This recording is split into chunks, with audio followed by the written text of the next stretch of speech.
Hello and welcome.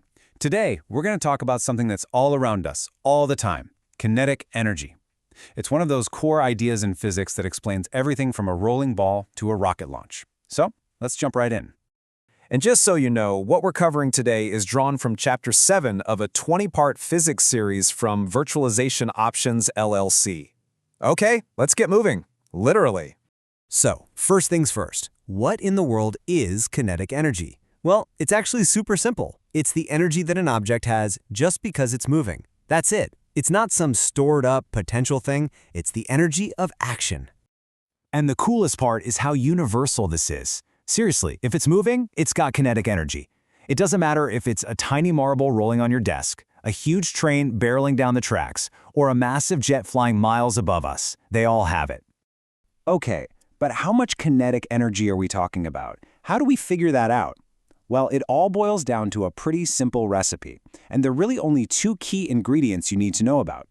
And here they are, mass and speed. Mass is, how much stuff an object is made of, basically how heavy it is.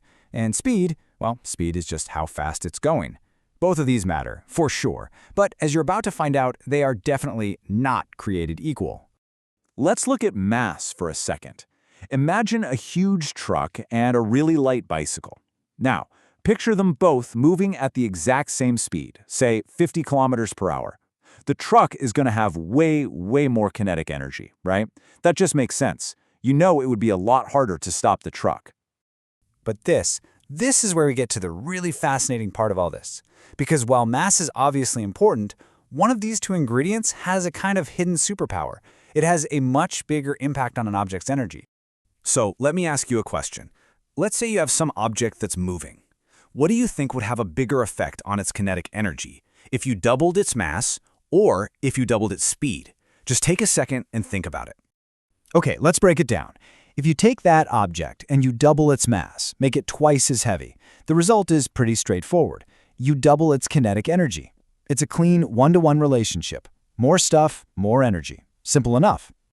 But, and this is the big reveal, if you double the speed of that object, you don't just get double the energy. No way. You get 4 times the kinetic energy. It quadruples.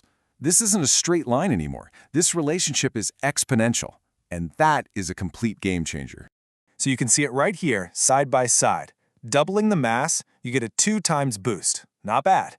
But doubling the speed, that gives you a massive 4 times boost in energy.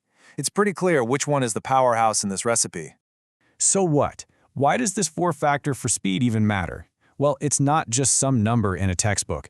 It has huge, and I mean huge, real-world consequences that affect our lives every single day. I mean, just think about a bullet. It's tiny, right? It has very little mass, but it's fired at such an incredibly high speed that its kinetic energy becomes enormous. All of that destructive power comes almost entirely from its velocity. That's a direct result of this speed factor we're talking about. And once you see it, you start to see it everywhere. It's why a car crash at 100 kilometers per hour is 4 times more destructive than one at 50, not just twice. It's why modern cars have crumple zones. They're literally designed to absorb all that crazy energy from the speed. It's also why it takes so long to stop a massive train or truck. All that kinetic energy has to go somewhere, and it takes a lot of time and braking to turn it into heat. So, I'll leave you with this question to chew on. Now that you know about the hidden power of speed, that just a little more speed equals a lot more energy, how does that change the way you see the world moving around you? Whether it's a car on the highway or just a kid kicking a soccer ball, that powerful principle is always there. Thanks for joining me.